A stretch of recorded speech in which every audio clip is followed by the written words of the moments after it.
거룩하신 하나님, 하나님 앞에 나와 하나님의 영광을 경험하고 또한 찬양하며 주께 영광 돌리기를 원합니다. 하나님의 높으심과 위대하심을 생각할 때마다 그에 반하여 우리의 연약함과 부족함과 죄악됨을 또한 보게 되니 참으로 답답할 때가 많습니다. 과연 이런 죄인이 하나님 앞에 나아가는 것이 마땅한 일일까? 두려운 마음들이 많습니다. 주님, 그러나 우리 주 예수 그리스도의 공로를 의지하여 다시 하나님께 나옵니다. 하나님, 우리를 붙들어 주시옵소서. 우리에게 다시 한번 주 예수 그리스도의 용서의 은혜를 깨닫게 하시고 그로 말미암은 하나님의 충만한 은혜를 경험하게 하여 주시옵소서.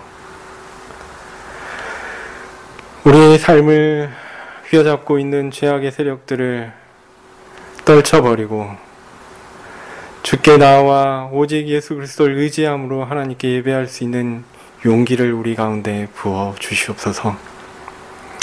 하나님, 매 순간 우리 주 예수 그리스도를 의지하여 하나님께 나올 수 있는 그 용기로 우리가 가득할 수 있도록 주님 은혜를 베풀어 주시옵소서. 주의 말씀을 통해 그 은혜가 우리에게 충만할 수 있도록 주의 말씀을 통해 우리에게 그 은혜를 전달하여 주시기를 간절히 소원합니다. 우리가 우리 자신을 믿지 아니하며 예수 그리스도를 믿고 우리가 우리 자신을 의지하지 아니하며 오직 예수 그리스도를 의지하여 하나님께 나아가게 하여 주시옵소서. 주의 은혜를 구합니다. 예수님 이름으로 기도합니다. 아멘. 네, 오늘 말씀은 고린도전서 15장 1절부터 11절까지 읽겠습니다. 고린도전서 15장 1절에서 11절까지 읽겠습니다.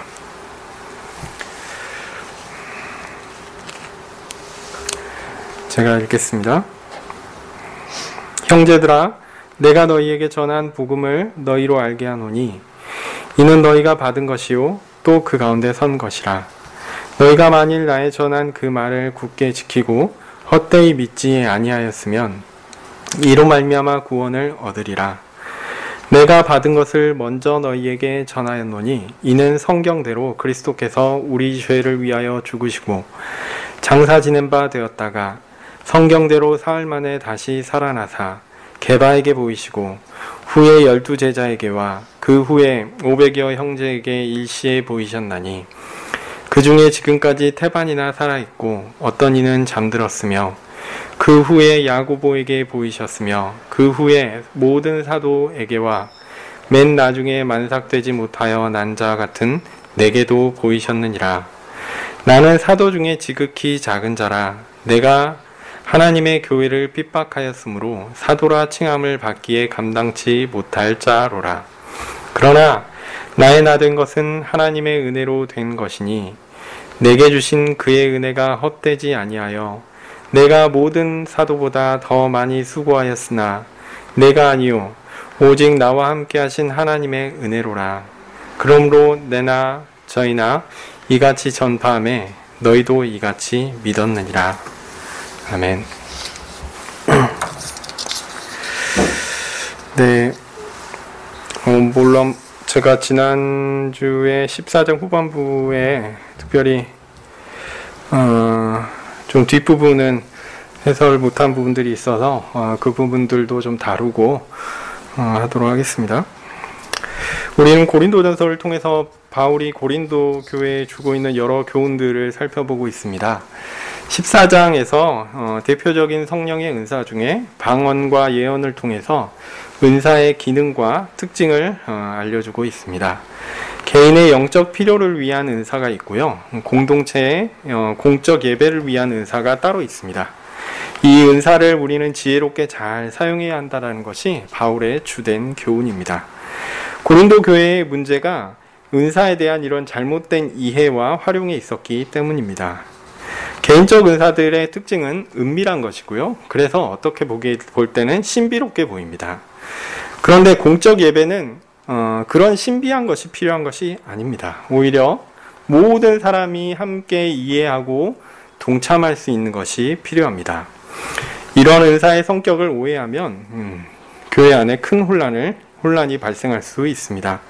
바울은 고린도 교회에 있었던 이런 문제들을 해결하기 위한 교훈을 주고 있는 것이죠. 요점은 간단합니다. 공동체의 공적 예배에 적합한 은사인 예언의 은사를 잘 활용하라 라는 것이 고린도 교회를 향한 이게 아주 직접적인 교훈이라고 할 것입니다. 혹시 개인적 은사를 사용해야 할 필요가 있다면 질서에 따라서 공적으로 사용할 수 있는 환경에서, 그러니까 통역이 있는 상황에서, 그리고 한 사람씩 이런 방식으로 사용하라는 것이죠. 그리고 그 근거를 어디서 찾냐면요, 하나님의 성품에서 찾습니다. 33절이죠. 하나님은 어지러움의 하나님이 아니시오 오직 화평의 하나님이시니라. 이런 하나님께서 어지러운 무질서의 하나님이 아니라 모든 것을 분란이 없이 조화롭게 또 적절하게 다루시는 화평의 하나님이시다라는 이런 성품을 가지고 이야기를 하는 것이죠. 이러한 하나님의 성품을 교회는 하나님을 섬기는 예배에서 잘 드러내야 합니다. 다시 말씀드리면 우리의 예배의 모습이 하나님의 성품을 드러내야 한다는 것입니다. 우리가 뭔가의 영적인 것을 행하는데 그 영적인 것을 행한 결과가 하나님의 성품을 드러내지 못하고 있다면 이것은 바르지 않다라는 이야기입니다. 네, 참여한 모든 사람이 한 마음으로 동참할 수 있는 언어와 방식으로 조화로운 가운데 공적 예배가 시행되어야 합니다. 한편 고린도 교회에 바울이 이런 이야기를 하는 것은 그들 가운데, 고린도 교회 가운데 영적 은사의 기능을 잘 못 이해하였고 또한 잘못 사용하여 혼란이 발생하고 또한 어려움이 있었기 때문이었겠죠. 그리고 이 문제는 아마도 고린도 교회의 여성 성도들 가운데 주로 있었던 문제였던 것으로 생각됩니다. 고린도전서 14장 34, 35절 보면요, 모든 성도의 교회에서 함과 같이 여자는 교회에서 잠잠하라. 저희의 말하는 것을 허락함이 없나니 율법에 이른 것 같이 오직 복종할 것이요. 만일 무엇을 배우려거든 집에서 자기 남편에게 물을지니 여자가 교회에서 말하는 것은 부끄러운 임이라. 이 본문은 사실 좀 어렵습니다. 저는 짧게 설명하고 마치려고 하는데요. 왜냐하면 이 본문에 대한 접근을 조심해야 하는 것은 이 본문에 이야기하는 그 여성이라는 대상이 일반적인 대상을 이야기하는 것인가, 아니면 고린도 교회 여성들을 향하여 이야기하는 것인가, 이걸 좀 구분할 필요가 있겠다 싶습니다. 여자는 교회에서 잠잠하라. 저는 이제 일반적인 교훈이라기보다 지금 고린도 교회의 여성들에 대한 문제가 아닐까 이렇게 생각합니다. 여기에 여러 복잡한 문제가 또한 있습니다. 왜냐하면 34절, 35절이 사실은 없어도 맥락상 이어지는데 아무 문제가 없거든요. 그래서 일부 사람들은 34절과 35절이 후대의 어떤 편집자에 의해서 추가된 구절이다라고 생각하기도 합니다.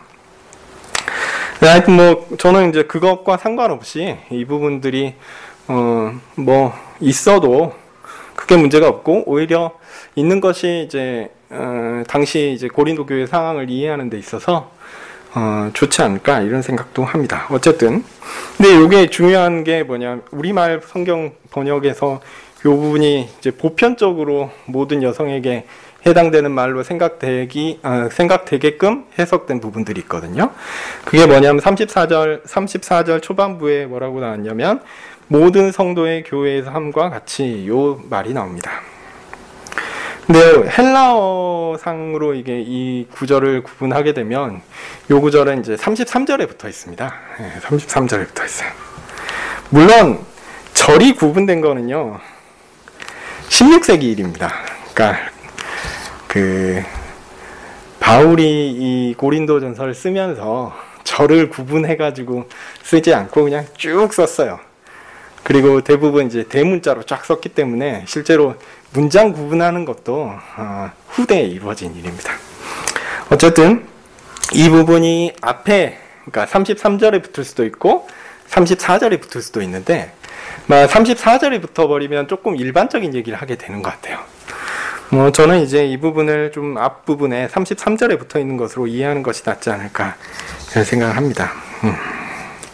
그러니까 모든 성도의 교회의 삶과 같이 이 구절을 33절에 붙여서 보면 하나님의 성품에 따른 바른 예배는 모든 거룩한 교회에서 이루어져야 하는 마땅한 것이다. 이 이야기를 하는 것으로 이해하는 것이 맞다는 거죠. 고린도 교회에서도 이런 질서 있는 예배, 하나님의 성품, 질서 있는 하나님의 성품을 드러내는 바른 예배가 이루어져야 할 텐데 정작 이 교회에서 예배 가운데 무질서한 방언과 예언으로 하나님의 성품이 드러나지 않는 문제가 발생했습니다. 그리고 그러한 문제를 드러내는 사람들이 있는데 이 특징적인 게 뭐냐면 이 사람들이 여성들이었어요. 이게 좀 흥미롭습니다. 제 생각에 하나님께서 성령의 은사를 주실 때 각 기능에 따라 적정한 은사를 주시는 것이 분명하다라고 생각합니다. 여성과 남성이 각기 다른 기능을 가진 것처럼 교회에서는 맡는 역할이 분명히 구분됩니다. 그런 점에서 여성에게는 좀 더 개인적인 은사가 주어지고 남성에게는 조금 더 공적인 은사가 주어진 것은 아닐까 이런 생각을 하게 되는데요. 이건 제 개인적인 생각입니다. 하여튼 고린도 교회에서 방언과 같은 개인적인 경건을 위한 은사를 받은 여성들이 있었고 그들이 주도적으로 하나님의 예배를 혼란스럽게 만들었다는 거죠. 그들의 주도적이며 혼란스러운 참여로 인해서 예배가 하나님의 질서 있는 성품을 드러내지 못하고 오히려 정반대로 무질서한 예배가 되었다라는 것이 분명합니다. 그래서 34절 말씀은 1차적으로 그 여성들, 그러니까 고린도 교회에 있었던 그 무질서한 일들을 만들었던 그 여성들을 향한 것이다 라고 생각됩니다. 그들이 그렇게 무질서하게 교회에서 방언과 예언을 하는 것은 허용되어서는 안 된다라고 이야기하는 것이죠. 오히려 그들은 어떻게 해야 되냐면 하나님의 법이 가르치는 것과 같이 교회의 교훈에, 하나님의 법의 교훈에 순복해야 합니다. 여기서 흥미로운 거는요, 바울은 남자에게 배우라고 하지 않았어요. 본문을 33절, 34절 쭉 읽어보시면 순복하라 그랬잖아요. 근데 누구에게 순복해야 되느냐? 여기에 대해서 특별히 얘기 안 했어요. 35절에 누구에게, 그 대상이 누구라고 나오냐면 남편입니다. 그러니까 바울은 지금 남자에게 배우라고 하지 않고요. 오히려 요거를 가정질서에 끌어와서 이야기를 하고 있는 겁니다. 남편에게 물으라고 합니다. 만일 무엇인가 듣고 배우려면 예배 가운데 즉각적이고 즉흥적인 방언과 예언으로 배우려 하지 말고 정상적인 방식이 있는데 그 정상적인 방식대로 하나님께서 그녀의 머리로 삼으신 남편에게 묻고 행하라라는 거죠. 이런 면에서 보면 굉장히 실천적인 조언이라고 할 것입니다. 그렇지 않으면 이것은 비정상적인 것이고 부끄러운 것이다 라는 겁니다. 옳지 않기 때문이죠. 이 말은 여성은 교회에서 아무 말도 하지 말아야 된다 이야기를 하는 것이 아닙니다. 이 말은 여성이 교회에서 침묵해야 한다라는 이야기보다는 1차적으로 가정의 질서를 무시하고 교회의 질서와 평안을 무시한 채 예배 가운데 임의대로 행동하는 소위 신실한 방언을 하는 여성들을 향한 바울의 경고다라고 보는 것이 맞다 이렇게 생각됩니다. 그들은 혼란스러운 방언과 무화경에서 나오는 예언으로 그들의 정당한 권위인 남편의 반대를 무시하고 교회를 혼란스럽게 하는 부끄러운 일을 범하고 있었던 것이죠. 그리고 이런 방식이 신령한 것이라고 생각하고 고집스럽게 이런 일들을 주장한 것입니다. 그렇게 옆에서 남편을 비롯한 교회 사람들이 그렇게 하는 것은 무질서한 것이고 이것은 그렇게 아름답지 않다라고 이야기했을지라도 고집스럽게 이 사람들이 이걸 주장했던 것이죠. 왜냐하면 자신이 하나님께 받은 영이라고 생각되거든요.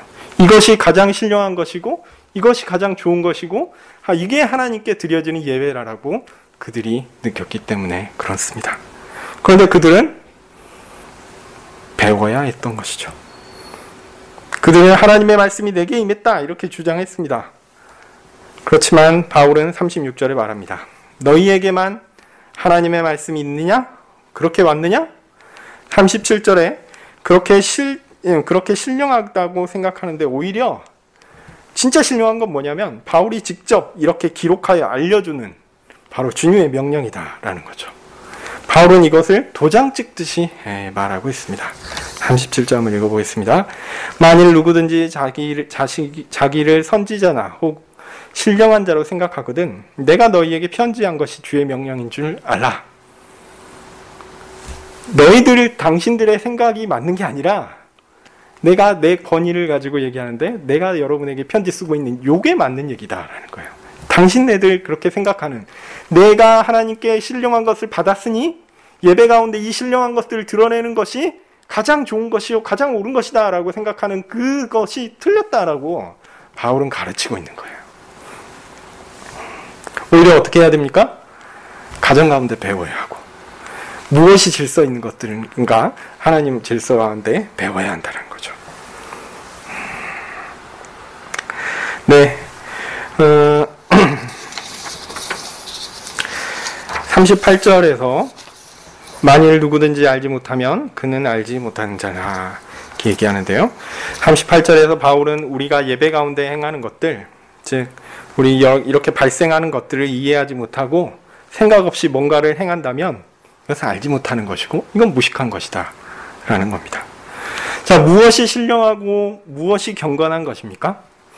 내가 알지 못하는 신비한 어떤 언어가 오고 내가 알지 못하는 신비한 무엇이 와서 이것들이 나를 가득 채워서 내가 뭔지 모르겠는데 이게 가장 좋은 것 같고 가장 신령한 것 같고 그래서 이것들을 쏟아내야 될 것 같은 이런 생각? 이건 아니다라는 겁니다. 오히려 바울이 이야기하는 바는요 굉장히 차분한 겁니다. 이성적으로 생각해야 하는 겁니다. 바울이 편지로 쓴 거예요. 글로 읽는 것이 옳은 거다라고 이야기하는 겁니다. 우리는 이성적으로 생각해야 합니다. 하나님은 우리에게 그렇게 하라고 이성을 주셨어요. 내 마음대로 해서 하나님을 반대하는 것이 아니라 하나님의 말씀이 가르치는 바가 무엇일까 고민해야 합니다. 무엇인지 모르는 말과 무엇인지 모르는 그 언어로 된 기도, 이거 뭐 신비롭게 보일 수 있죠. 그렇지만 그것을 귀하게 여기기보다 하나님의 말씀에서 우리에게 명백히 가르치는 교훈을 더 중요시해야 한다는 것입니다. 세상의 혼란스러운 경향을 따르지 말고 확실한 말씀 가운데 거해야 합니다. 사실 잘 모를 때가 있어요. 잘 모를 때는 그냥 모르는 대로 있고 그러면 우리에게 확실한 것은 무엇인가? 하나님이 우리에게 명령하신 확실한 것은 무엇인가? 여기에 대해서 이렇게 분명하게 정하고 거기에 머물러 있을 필요가 있다는 거죠. 이런 가운데 우리는 은사를 구해야 합니다. 예언을 구하고 방언을 구해야 합니다. 다 유익하기 때문입니다. 그러나 이 모든 은사들은 항상 적절하게 질서에 따라 경우에 따라 사용되어야 합니다. 개역개정 성경은 우리 개역 성경은 뭐라고 나왔냐면 40절에요. 모든 것을 적당하게 하고 질서대로 하라 이렇게 했는데 개역개정 성경은 이 적당하게를 품위 있게 이렇게 번역했습니다. 모든 것을 품위 있게 하라. 저는 이 단어가 굉장히 괜찮은 것 같아요. 느낌이 좋은 것 같습니다. 우리의 예배는요 품위가 있어야 돼요. 경박해서는 안 됩니다. 하나님의 말씀에 맞게 품위 있게 드려야 합니다. 하나님의 성품이 그대로 드러나게끔 온전하게 드려야 됩니다. 우리 눈에요 만약 우리의 예배가 혼란스럽게 보이면 그건 피해야 합니다. 뭔지 잘 모르는 것이 이루어지는 것 같으면 그것은 일단 멈춰야 됩니다. 하나님이 가르쳐 주신 것들, 확실한 것들 하나하나 주의 말씀을 따라 행해야 할 것입니다. 하나님은 질서와 평화의 하나님입니다. 그러니까 상식적으로 하나님의 분명한 말씀을 따라 우리는 생각해야 할 것입니다. 정신을 잘 차리고 잘 생각해서 하나님께 드리는 예배를 품위 있게 드리시는 모든 성도님들이 되시기를 간절히 소원합니다. 네, 드디어 이제 15장으로 이제 넘어가는데요. 하나님께서 주시는 은사를 따라 품위 있는 예배, 품위 있는 신앙생활을 할 것을 이야기한 후에 바울은 15장에서 서신의 마무리를 위한 새로운 내용을 시작합니다. 바울이 고린도 교회에 주고자 했던 교훈은 사실 별다른 것이 아니었다라는 이야기를 하고 있습니다. 그럼 뭐냐? 그것은 바로 바울이 전한 복음이었다라는 거죠. 2절 읽어볼까요? 너희가 만일 나의 전한 그 말을 굳게 지키고 헛되이 믿지 아니하였으면 이로 말미암아 구원을 얻으리라. 네, 2절 말씀처럼 이 복음은 믿는 자에게 구원을 주시는 분명한 능력이 있는 것입니다. 물론 헛되이 믿는 사람들이 있죠. 헛되이 믿지 않으면 이렇게 얘기했으니까요. 헛되이 믿는 사람들이 있습니다. 그 사람들에 대해 바울은 고린도 교회에 보내는 이 서신에서 여러 차례 반복해서 언급하고 있죠. 그 사람들을 대표적으로 드러내는 것은 무엇입니까? 그들은 그리스도를 의지하지 않고 자신을 가르친 훌륭한 선생님들을 의지하는 행위들을 했습니다. 그리고 고린도 교회는 여러 분파로 나뉘어져 있었죠. 또한 사회적 계급으로 인해서 교회 내에 차별이 있었고요. 또 은사에 대한 잘못된 이해로 인해서 교회 가운데 혼란들이 있었습니다. 이런 잘못은 헛된 믿음으로 인한 것입니다.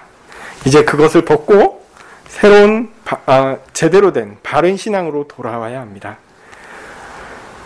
어떤 사람도 의지하지 않고 오직 누구를 의지해야 합니까? 오직 날 위하여 죽으신 예수 그리스도를 의지해야 합니다. 그리스도로 인해 하나된 교회에 머물러 있어야 합니다. 교회를 나누는 일 이제는 멈춰야 되는 것이죠.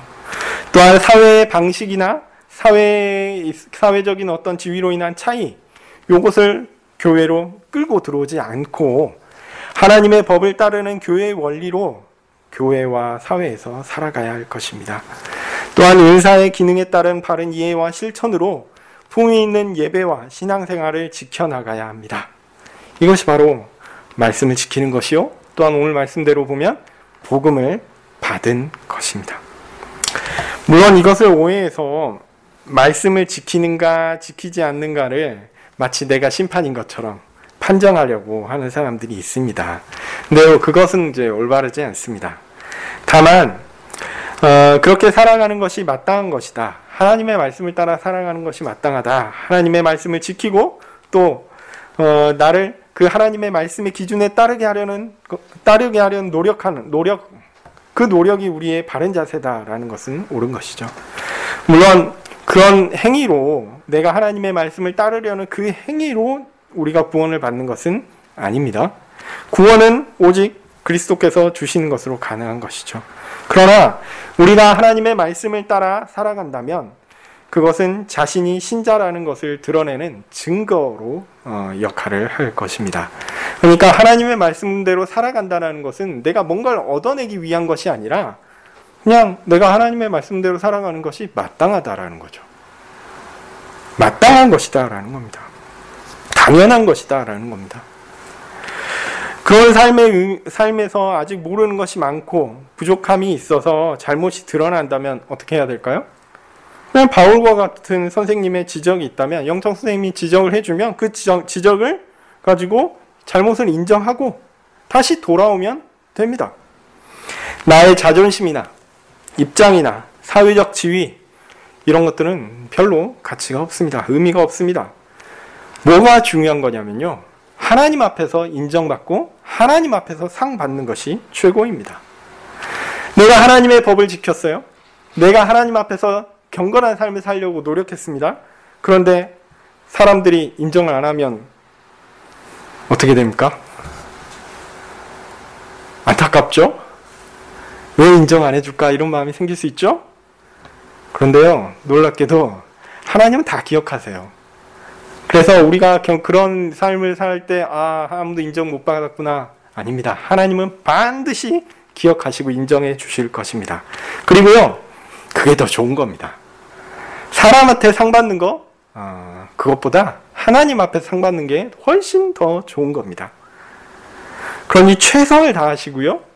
그 결과를 우리 눈에 보이는 것, 눈에 보이는 옆에 있는 사람, 특별히 같이 사시는 분들이 있으시면 그런 분들에게 요구하지 마십시오. 몰라도 됩니다. 예. 하나님은 다 기억하시고 상 주시니까 그 하나님께 받을 것을 기대하십시오. 그것이 좋은 것입니다. 제일 좋은 것은요, 하나님 앞에서 경건한 삶을 사시고 내가 경건한 삶을 살았는지도 잊어버리시길 바랍니다. 물론 잊는 게 제일 어려운 일이긴 하지만 너무 자연스러우면 잊어버리는 거라고 한번 말씀드린 적이 있었는데 잊어버리는 게 낫습니다. 왜냐하면 그래, 다른 사람은 인정하지 않아도 내가 하나님 앞에서 경건한 삶을 살려고 노력했던 거는 것을 나는 알아라고 나 자신이 만족하고 나 자신이 상을 주는 경우가 있어요. 근데 그것도 그렇게 좋은 일은 아닙니다. 그냥 자연스러운 삶이니까요. 예. 내가 밥 한 끼 먹은 거를 상으로 치진 않잖아요. 그냥 먹은 겁니다. 예. 오늘도 점심도 먹고 저녁도 먹은 거고 내일 아침도 먹을 거예요. 마치 그렇게 밥 먹는 것처럼 하나님 앞에 경건한 삶을 그냥 자연스럽게 사십시오. 그러면 하나님께서 몇 끼 먹었는지를 다 세고 계십니다. 그리고 우리는 몇 끼 먹었는지 잊어먹어도 하나님이 다 기억하시고 마지막 날에 잘했다 칭찬하실 그 일을 기대하시길 바랍니다. 하여튼 우리는 복음을 받은 사람으로서 아주 활기차게 하나님의 말씀대로 살아야 합니다. 이것이 마땅한 것이고요. 하나님이 잘했다 칭찬하실 그런 일입니다. 바울은 구원을 주시는 복음을 전파하였음을 이야기하고 있습니다.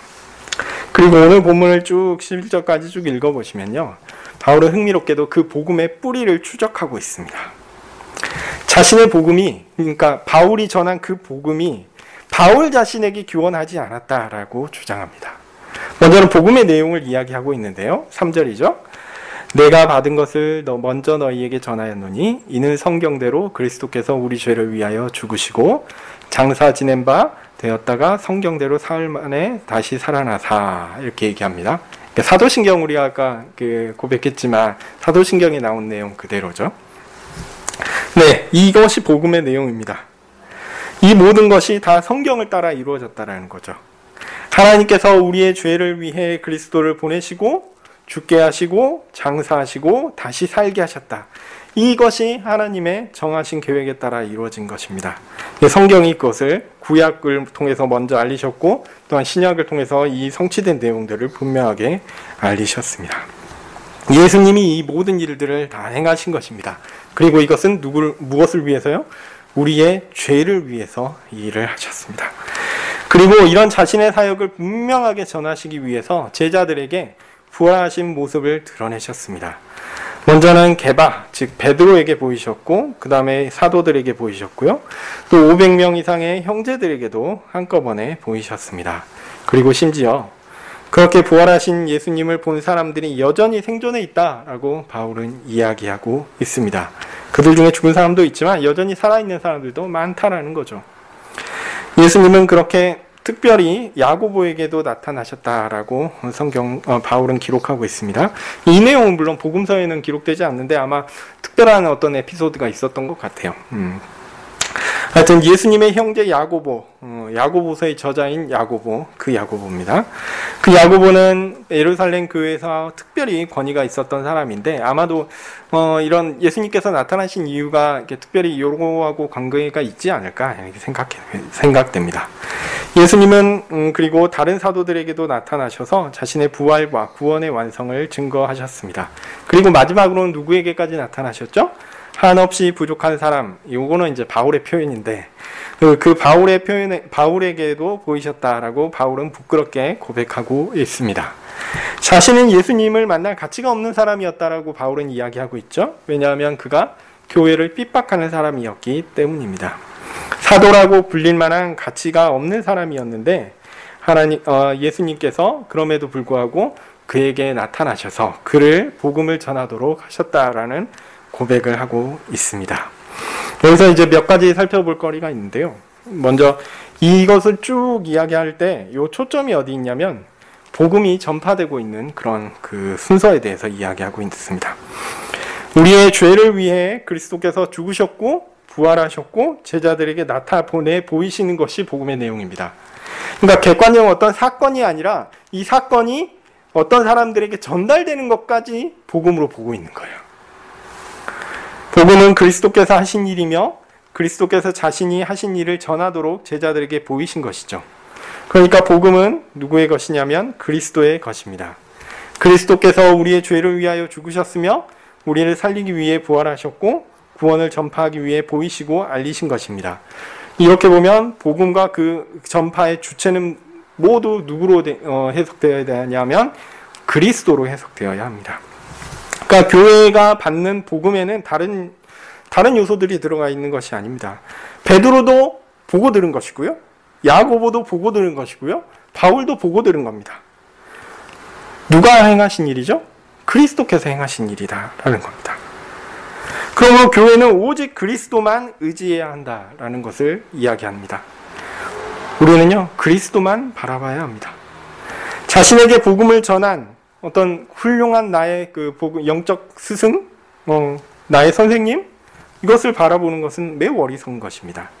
마치 고린도 교회가 자신에게 복음을 전했던 교회의 훌륭한 선생님들을 의지했던 것처럼 말입니다. 그들을 존경하는 것 좋은 일입니다. 베드로를 존경하고 바울을 존경하고 아볼로를 존경하는 것 좋은 일입니다. 그러나 그 사람들을 바라보는 것이 아니라 그리스도만을 바라봐야 합니다. 자신에게 복음을 전하는 사람을 바라보는 것 어리석은 것입니다. 그들은 그리스도의 일을 듣고 보고 전달한 것이기 때문에 그렇습니다. 실제로 그들이 한 일은 없어요. 그들이 한 거는 그냥 그리스도께서 내게 행하시고 보여주신 것을 그냥 전하는 것이었습니다. 그러므로 우리는 사람이 아닌 그리스도를 믿어야 합니다. 근데 이게 생각보다 우리에게 쉽지 않은 일입니다. 그리스도께 나아가는 것이 어렵기 때문에 사람을 의지하는 부류가 있습니다. 대표적으로 로마 가톨릭이죠. 로마 교황이 베드로의 후계자로서 그리스도의 대리자라고 얘기합니다. 그 사람들은 이제 교황이 천국의 열쇠를 가지고 있어서 마음대로 그 천국을 열고 닫을 수 있다 이렇게 생각합니다. 어리석은 일이죠. 또 죄를 고백하는 고해성사를 신부를 통해서 하죠. 신부는 교황의 그 지도를 받는 사람으로서 일종의 교황의 또한 대리자기도 합니다. 이 카톨릭 사람들은 그런 의미에서 사제, 그러니까 신부나 교황을 의지해서 하나님께 나아가는 존재입니다. 그러니까요, 그 로마 카톨릭은 그런 계급제 성도, 교회가 계급으로 돼 있어요. 사제 계급과 평신도 계급이 있어요. 평신도들은 자신의 공로로 뭘 할 수 없어요. 누구를 의지해야 되냐면 이 사제, 그 교황으로 대표되는 이 사제를 의지해야지 뭔가 영적인 생활을 할 수 있는, 영적인 가치를 만들어낼 수 있는 그렇게 생각합니다. 또한 이 사람들의 기도에 대해서 살펴보면요, 그들은 마리아들을 경배하면서 마리아에게 기도를 합니다. 왜일까요? 우리가 아는 그리스도는 굉장히 그 사랑이 넘치시고 인자하신 분인데 가톨릭은 또 그렇게 생각하지 않나 봅니다. 그리스도께 직접 나가는 것은 조금 어려운 일이라고 생각했어요. 그래서 마리아를 통해서 나아가는 일을 시도합니다. 마리아는 너그러운 어머니와 같으니까 우리의 기도를 쉽게 들어줄 것 같아서 이제 마리아에게 나아갑니다. 물론 마리아가 무슨 능력이 있습니까? 우리가 똑같은 사람인데요. 누가 능력이 있죠? 그리스도께서 능력이 있죠. 그런데 그리스도의 어머니인 마리아는 능력이 있어요. 가나의 혼인잔치 때 예수님의 어머니 마리아가 예수님께 뭔가를 좀 해보라고 하잖아요. 예수님 뭐라 그랬죠? 아주 매몰차게 내가 뭔 상관이 있습니까? 이렇게 얘기하죠. 근데 뒤에 가서 어떻게 합니까? 물동이 갖고 오게 하고 그래서 물을 포도주로 만드는 그 역사가 일어나게 되죠. 그러니까 어머니 마리아에게 우리가 만약 기도를 하면 그 어머니 마리아가 예수님께 얘기하면 예수님이 왜 저한테 그런 거 얘기하세요? 라고 얘기해놓고 나중에는 들어준다는 거예요. 그러니까 예수님께 나아가면 야단 맞을 거를 마리아에게 나아가서 얘기하면 된다라는 겁니다.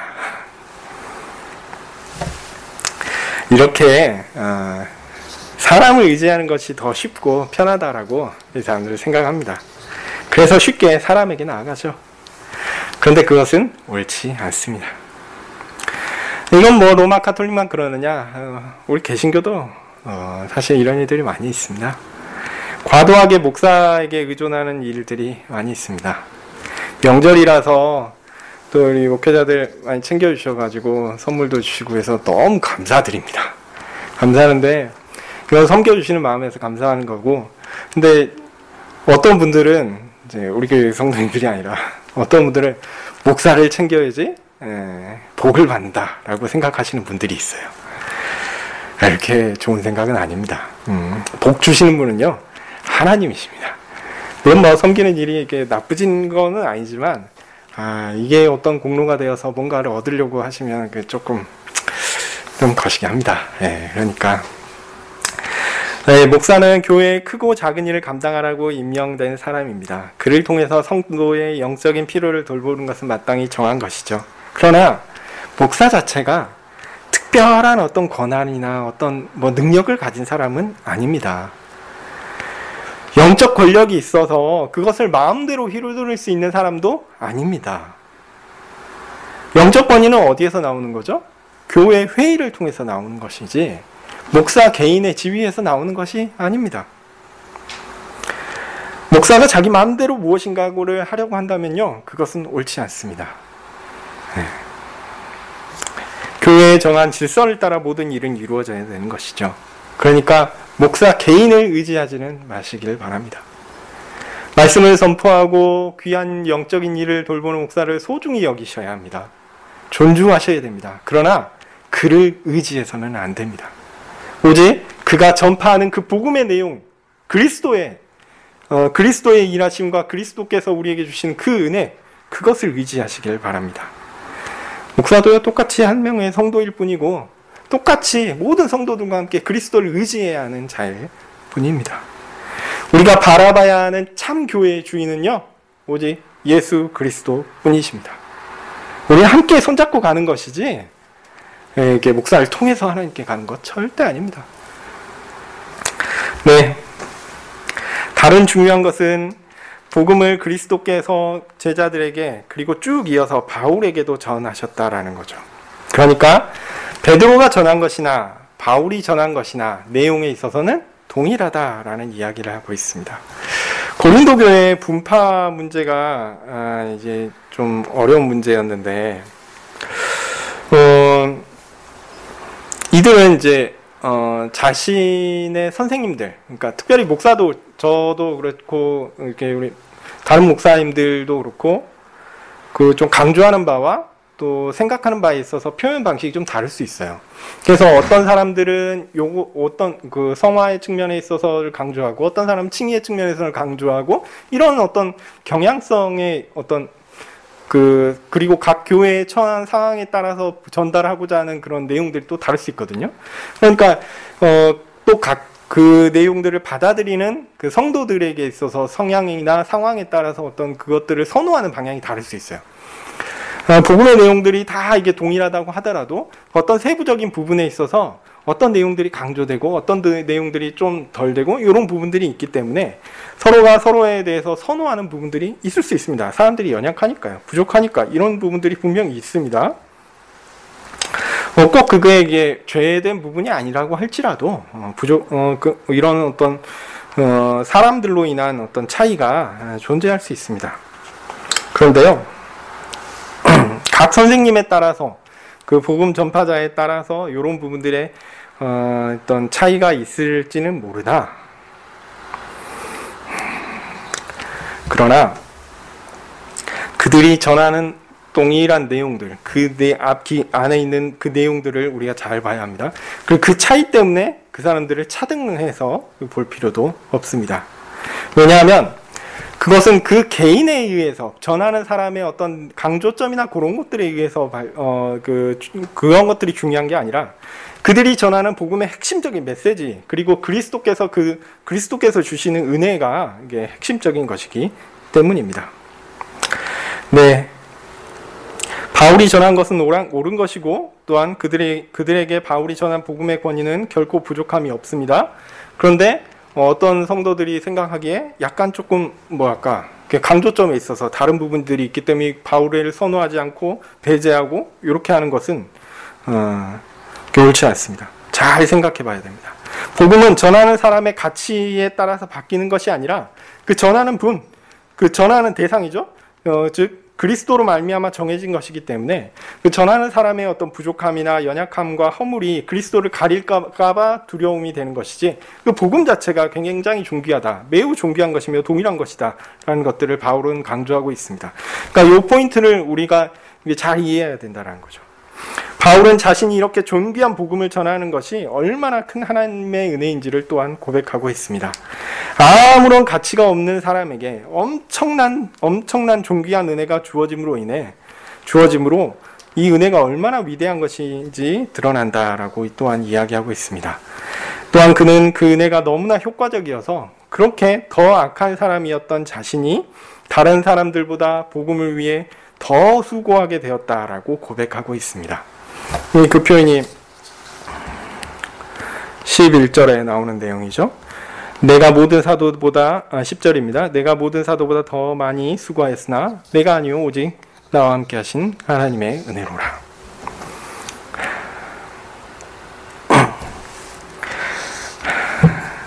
이는 내 마음에 변화가 생겨서 나를 바꿔서 내가 행한 것이 아니라 은혜가 나를 효과적으로 움직여서 오히려 더 많은 일을 하게 했다라는 겁니다. 그래서 내가 수고한 것이 중요한 것이 아니라 내가 많이 일한 것이 중요한 것이 아니라 나를 수고하게 한 은혜가 얼마나 효과적이었는가 이 이야기를 하고 있는 것입니다. 바울은 자신이 수고한 것을 잘 알고 있습니다. 그러나 그렇게 하는 것은 내가 열심히 노력한 나의 수고야, 나의 수고로운 노력이야 이렇게 얘기하지 않고요. 그렇게 수고한 것이 뭘 드러내는 것이냐면 하나님이 나를 통해서 일하신다라는 그 은혜라는 겁니다. 바울은 여기서 철저히 하나님 중심으로 생각하고 있습니다.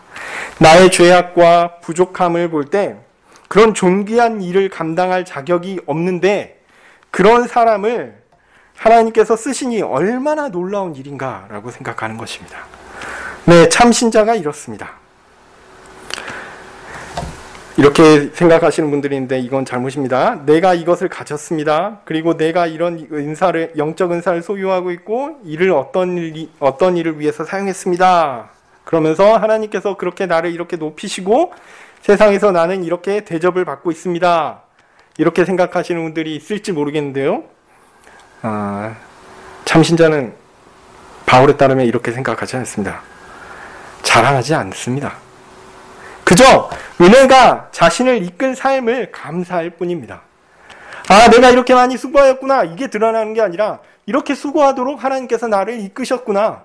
그렇게 내가 수고한 것이 내 수고로 인해서 가치 있는 것이 아니요 하나님이 나를 이끌어서 이렇게 이 많은 일들을 이루셨으니 하나님을 찬양합니다. 이렇게 나아가는 거예요. 내가 드러나는 것이 아니라 그리스도의 은혜가 드러나야 된다는 겁니다. 참신자는 그래서 자랑하지 않고 은혜가 자신을 이끈 삶에 감사하는 것이죠. 우리네 인생은 은혜로 된 것이다 라고 조용히 고백할 뿐입니다.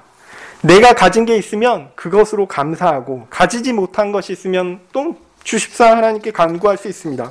내가 부족한 부분이 있으면 그것을 채워달라 기도하고 채워지면 감사할 수 있죠. 내가 가진 무엇, 내가 행한 무엇, 그것으로 인해서 이루어진 어떤 결과, 그것이 내 것이다 라고 자랑하지는 않습니다. 성령의 은사도 그랬죠. 내게 주어지는 것은, 성령께서 내게 주시는 것은 하나님의 귀하신 뜻에 따라 주어진 것이지 내가 가치 있고 내가 능력이 있어서 그것에 맞추어서 내게 주어진 어떤 것이 아니다라고 말씀드렸습니다. 물론 세상에서야 자기 마음대로 생각하겠죠. 그래도 일반적으로 많이 가진 사람은 책임이 있다라고 이야기하기도 합니다. 근데 교회에서는요, 더더욱 그렇습니다. 그리스도 안에 있는 교회의 지체로서 존귀한 것이다라는 거죠. 그리스도께서 사라지고 내가 높아지고 인정받고 내가 드러나는 것, 요거는 아니다라는 겁니다. 그러니까 하나님께서 은사로 내게 무언가를 주어주셨다면요, 이것은 나를 위한 것이 아니고 교회를 위한 하나님의 특별한 목적이 나를 통해서 드러나기를 원하신다라는 겁니다. 그렇다면 그 일을 통해서 그 수고를 통해서 그 은혜가 드러나는 것이지, 성령께서 우리에게 하시는 그 일이 드러나는 것이지, 그 일을 통해서 나라는 사람이 드러나는 것이 아니다라는 거죠. 어떤 위대한 목사가 어떤 하나님 앞에 위대한 일들을 해서 수많은 사람들을 교회에 모으고 구원을 하는 일을 도왔습니다. 그 사람이 한 일입니까? 그 위대한 그 개인이 한 일입니까? 그 사람의 공로입니까? 아니에요. 하나님께서 그에게 은사를 주셔서, 은혜를 주셔서 이 일들을 하도록 하신 거예요. 그 개인이 드러나는 것이 아니요, 그를 통하여 일하신 성령의 역사가, 성령의 은혜가 드러나야 하는 것입니다. 하나님의 일을 했는데 기억에 남는 거는, 누가 참 위대한 일을 했지. 이거는 글쎄요, 하나님 앞에서 얼마나 칭찬을 받을 수 있을까. 저는 두렵습니다. 아까 말씀드렸듯이 우리는 사람에게 인정받는 거, 요거 신경 쓰지 마십시오. 하나님이 인정받으실 거, 하나님이 인정하실 거, 그것만 기억하십시오. 사람이 인정하지 않아도요, 하나님의 은혜가 내게 와서 나를 통하여 하나님의 은혜가 역사하는 것이 드러나면 하나님 기억하십니다. 그 일을 소망하십시오.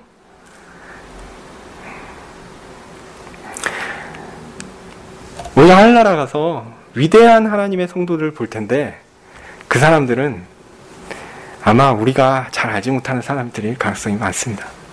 우리가 잘 아는 사람들은요, 하도 박수를 많이 쳐줘가지고 칭찬 너는 많이 받았지.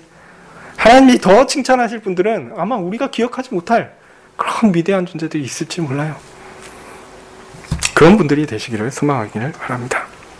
내가 높아지고 내가 인정받고 내가 드러나는 것, 옳지 않습니다. 내가 드러나는 것이 아니라 하나님의 은혜가 드러나야 한다는 것을 꼭 기억하셨으면 좋겠습니다. 물론 잘 안 됩니다. 누가 좀 나를 인정해 줬으면 좋겠어요. 내가 그래도 이렇게 좋은 일을 했는데 좀 칭찬 좀 받았으면 좋겠어요. 네, 죄인이라서, 연약해서, 끈기가 없어서 그럴 수 있습니다. 네. 만약 그런 분들이 옆에서 보이시면 위로해 주시고, 그 다음에 수고했다 이야기해 주시고, 고마움을 표현해 주십시오. 그리고 힘을 북돋아서 더 하나님의 은혜를 드러내는 일에 최선을 다해서 같이 가도록 노력하셨으면 좋겠습니다. 그러나 은혜가 내 안에 일하고 있음을 꼭 기억하셨으면 좋겠어요. 내 안에 하나님의 은혜가 일하고 있어서 바울과 같이, 내가 이렇게 수고한 것이 다 하나님이 하신 일이야, 감사합니다 하나님, 이렇게 나아가셨으면 좋겠습니다.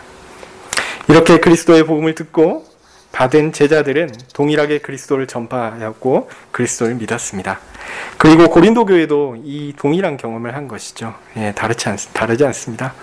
이렇게 바울은 다시 한번 교회의 가장 중요한 내용, 곧 그리스도의 복음의 통일성과 존귀함에 대해서 이야기하고 있습니다. 기도하겠습니다. 하나님 감사합니다. 오직 하나님의 은혜가 우리 가운데 올 때 나 자신을 의지하지 않고 하나님의 은혜만 의지하여 하나님께서 우리에게 마땅히 맡기신 그 하나님의 말씀을 대로 행하는 일들을 실천할 수 있도록 주님 도와주시옵소서. 그리하여 그 모든 아름다운 일들이 이루어졌을 때, 하나님의 은혜가 나를 통해서 드러났구나, 감사합니다, 하나님을 찬양하는 우리가 되게 하여 주시옵소서. 예수님의 이름으로 기도합니다. 아멘. 하늘에 계신 우리 아버지여, 이름이 거룩히 여김을 받으시오며 나라의 임하옵시며 뜻이 하늘에서 이룬 것 같이 땅에서도 이루어지이다.